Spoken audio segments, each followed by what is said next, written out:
নমস্কার, জয় শ্রী গণেশ। সকলকে জানাই স্বাগতম। আলোচনা করব যে রাশিটিকে নিয়ে। রাশিটি হলো ধনু, অর্থাৎ স্যাগিটেরিয়াস। ধনু রাশির জাতক জাতিকারা একটা নিষ্পাপ শিশুর মতো, প্রচন্ড আশাবাদী। যা বলবো সরাসরি বলবো, সত্য বলি, মিথ্যা বলবো না। ধনু রাশির জাতক জাতিকারা একটা জিনিস খেয়াল করেছেন, যখন কাউকে সাহায্য করেন, কি ভালো সম্পর্ক তার সাথে। একটা টাইমে গিয়ে সেই মানুষটি আপনাকে রূঢ়, অসভ্য, মুখ কাটা, কত রকমের তকমা দিয়ে চলে যায়। আর এটা ধনুরাশির সাথে বারবার হয়। আমি বহু ক্ষেত্রে দেখেছি ধনুরাশি প্রথমে হয়তো কিছু কিছু ক্ষেত্রে সহযোগিতা করতে গিয়ে একটু ইতস্তত বোধ করে, কিন্তু যখন সহযোগিতা করে একদম পকেটের শেষ পয়সাটুকু দিয়ে হলেও ধনুরাশি সহযোগিতা করে। আর কাজ ফুরিয়ে গেলে সেই মানুষগুলি আপনার উদারতার বিন্দুমাত্র দাম দেয় না। আপনার বোকামি ইত্যাদি বিষয়ে তারা পিছনে কত হাসাহাসি করে। ধনুরাশির জাতক জাতিকাদের মধ্যে অগ্নিতত্ত্বের প্রভাবও আছে, ডুয়ালিটিও আছে। অর্থাৎ আপনাদের মধ্যে এক অসীম গতি, সততা, উচ্চ আদর্শ সবকিছু আছে। সৎ পরামর্শ দেওয়ার মেন্টালিটি, যদি কাউকে পরামর্শ দিই সৎ পরামর্শ দেব, সঠিক কথা বলবো, এই যে মানসিকতাটা, এটা ধনুরাশির জাতক জাতিকাদের মধ্যে বেশি। কিন্তু চতুর মানুষেরা আপনার এই সরলতার, আপনার এই শিশুসুলভ মেন্টালিটির সুযোগ নেয়। স্বাধীনতার স্বভাবকে খুব ভালো করে তারা পড়ে ফেলে, আপনার স্বভাবটাকে খুব ভালো করে বুঝে নেয়। তারা জানে যে আপনাকে ঠিক কোন জিনিসটা বা কিসের কথা বললে আপনি ঠিক তাদেরকে হেল্প করবেন, বা কোন সেন্টিমেন্টে আঘাত দিলে আপনি ঠিক বিষয়টা নিয়ে ভাববেন। তিনটি নক্ষত্র, মূলা নক্ষত্র, পূর্বষাঢ়া নক্ষত্র এবং উত্তরাষাঢ়া নক্ষত্র। মূলা নক্ষত্রে জাতক জাতিকারা গভীরভাবে অনুসন্ধান, জীবনের বড় পরিবর্তন তাদের জীবনে আসে, গবেষণা করতে পছন্দ করে, ত্যাগ করতে পারে। আর মূলা নক্ষত্রের ফায়দা সব থেকে বেশি নেয় আমি দেখেছি তাদের কিছু গুরুজন বা কিছু ভণ্ড মানুষ। মূলা নক্ষত্র অনেক ক্ষেত্রে তাদের পাল্লায় পড়েন, তাদের সরল বিশ্বাসের সুযোগ নিয়ে প্রতারণার শিকার হন। কোনো বিদেশে যাওয়ার ক্ষেত্রে কারোর পাল্লায় পড়লো, প্রতারণার শিকার হলেন। অর্থাৎ আমি দেখেছি যে মূলা নক্ষত্র আর্থিকভাবে মূলা নক্ষত্রের থেকে অনেকে ফায়দা নিয়ে বহু কিছু জীবনে করে ফেললো। তবে পূর্বাষাঢ়া নক্ষত্রের ফায়দা সব থেকে বেশি নেয় তাদের নিজেদের মানুষ। কারণ আপনার সার্কেলে কিছু লোভী, চতুর মানুষ রয়েছে, যারা আপনার পজিটিভ এনার্জি, আপনার টাকাকে ব্যবহার করতে চায়, আনন্দ করতে চায়। আপনার টাকা নিয়ে তারা আনন্দ করছে, আপনার অর্থ নিয়ে তারা ফুর্তি করছে, মজা করছে, আপনি করতে পারছেন না। আর আপনি আপনার সংকটের দিনেও এই সততা নিয়ে প্রশ্ন উঠবেই যে আপনি সংকটে পড়েছেন, এ নিশ্চয়ই কিছু খারাপ কাজ করেছে। সে জানে আপনি কেমন, সে জানে আপনি কোন ধরনের ভাবনা চিন্তা মনের মধ্যে রাখেন, তারপরেও এই ধরনের কথাবার্তাগুলো বারবার জীবনচক্রে আসে।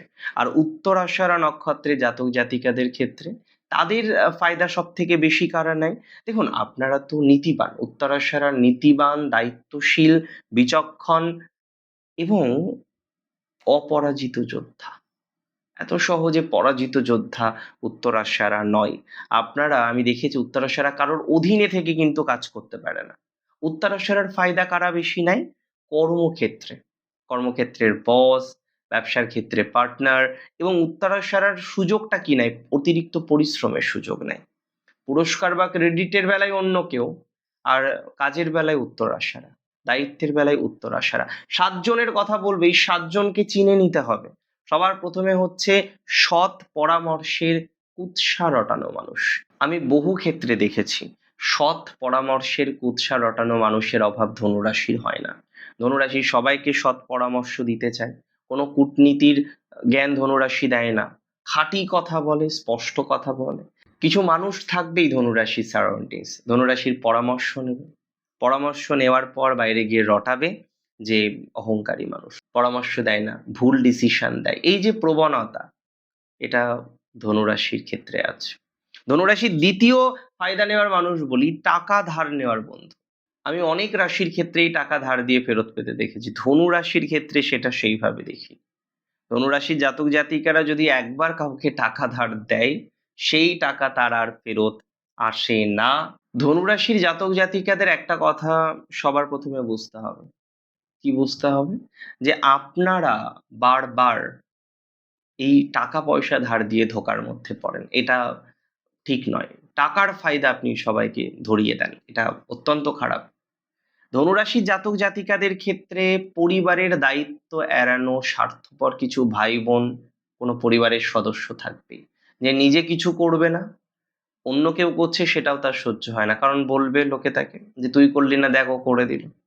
তো ধনুরাশির এরকম দায়িত্ব এড়ানো কিছু স্বার্থপর সদস্য পরিবারের মধ্যে থাকবেই, যারা ধনুরাশির সারা জীবন ফায়দা নিয়ে গেল, এবং ধনুরাশিও সেই কলুর বলদের মতো সারা জীবন ফায়দা দিয়ে গেলেন। এখানে ধনুরাশিরও দোষ আছে। আপনি বোঝেন, কিন্তু বোঝেও কিছু বোঝেন না, এটাই সমস্যা। তবে ধনুরাশির জাতক জাতিকাদের ক্ষেত্রে তার নাম ব্যবহার করা কিছু স্বার্থ সন্ধানী চাটুকার বন্ধু বান্ধব বা পরিচিত থাকে, যে ধনুরাশির নাম ব্যবহার করেই তারা বেঁচে গেল।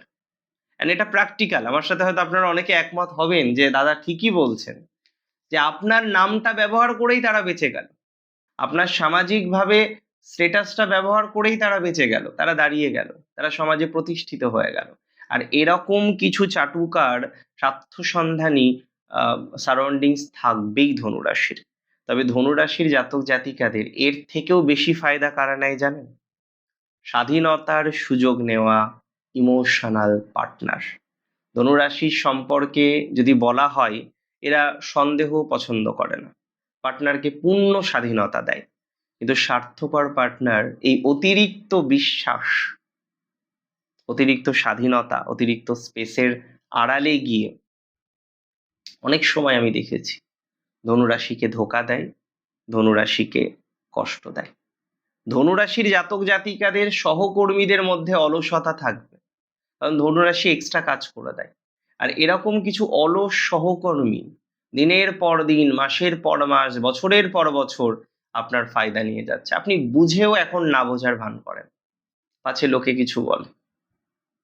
ধনুরাশির জাতক জাতিকাদের ফায়দার ক্ষেত্রে ধনুরাশিও যুক্ত, যে আপনি এরকম ভাবে ফায়দা দিয়ে যান, আপনি এরকম ভাবে ফায়দা বারবার বারবার দিয়ে চলেছেন, এটা আপনারও ঠিক নয়। হ্যাঁ, তারা নিচ্ছে কিন্তু আপনি দিচ্ছেন। ফায়দা না দিলে তারা নেবে কি করে বারবার? এবং খুব গুরুত্বপূর্ণ, ধনুরাশির জাতক জাতিকারা অনেক সময় মুখের কথায় গলে যান। বারবার আমি দেখেছি, বারবার আঘাত পান, বারবার প্রতারণার শিকার হন, তারপরেও শিক্ষা হয় না। বারবার সেই একই রকম ভাবে মুখের কথায় গলে যাওয়া এবং সেখান থেকে সমস্যায় পড়া, এই যে টেন্ডেন্সিটা, এটা ধনুরাশির জাতক জাতিকাদের বারবার আসে। আজকে একটা মূল মন্ত্র আপনাদের সাথে শেয়ার করব, যে যদি রাশি ধনু হয়ে থাকে, স্যাগিটেরিয়াস আপনার রাশি হয়ে থাকে, কি কি মূল মন্ত্র আপনাকে মেনটেন করতে হবে। সবার প্রথমে বলি, কূটনৈতিক মৌনতা এবং সচেতনভাবে বিশ্বাস করার চেষ্টা করতে হবে। সবাইকে বিশ্বাস নয়, সবসময় এই কথাটা মাথায় রাখতে হবে। ধনুরাশির জাতক জাতিকাদের এই বিশ্বাসটা বুঝে শুনে করতে হবে। আপনার ফায়দা নেওয়ার ক্ষেত্রে আপনার সরলতা এবং সরলভাবে বিশ্বাস করাটা অন্যতমভাবে দায়ী। বিশ্বাস করলে সচেতনভাবে করতে হবে। আমি অনেক ক্ষেত্রে দেখেছি কূটনৈতিক মৌনতা আপনি রাখতে পারেন, আপনি বলে দেন, আপনি প্রকাশ করে দেন, আপনি বলে ফেলেন আপনার লাইফে কি ঘটছে। তাই যেখানে আপনার কদর কম, সেই জায়গায় মৌনতা অবলম্বন করুন। সবাইকে শুধরে দেওয়ার কন্ট্রাক্ট আপনি নেননি, কিছু মানুষকে শুধরে দিতে হয়। আমি বারবার যেমন ধনুরাশিকে শুধরে দেওয়ার চেষ্টা করি, কারণ এটা আমার প্রফেশন, এটা আমার কাজ, যাতে আপনাকে আমি সঠিক পরামর্শ দিতে পারি। কিন্তু ধনুরাশি আপনি নিজে বুঝুন, আপনি যেভাবে মানুষের থেকে প্রতারণা পাচ্ছেন, জটিলতা পাচ্ছেন, সরল বিশ্বাস বারবার করছেন এবং বারবার ঠকছেন, এটা আপনার কাজ নয়। তাই আপনি ওই হাজার মানুষকে, আপনার অফিস, আপনার পরিবার, সকলকে বারবার বারবার শুধরে দিচ্ছেন, দিতে গিয়ে বিপদে পড়ছেন, এই জায়গাটাকে বাদ দিতে হবে। আপনি লক্ষ্য ভেদ করতে জন্মেছেন, তাই তো টাইম পাস করা বা ফায়দা তোলার বস্তু হতে আপনি আসেননি, সেই জায়গাটাকে বাদ দিতে হবে আপনাকে। অনেক ভালো থাকুন আপনারা, সুস্থ থাকুন, স্বাভাবিক থাকুন, সুন্দর থাকুন। জয় শ্রী গণেশ।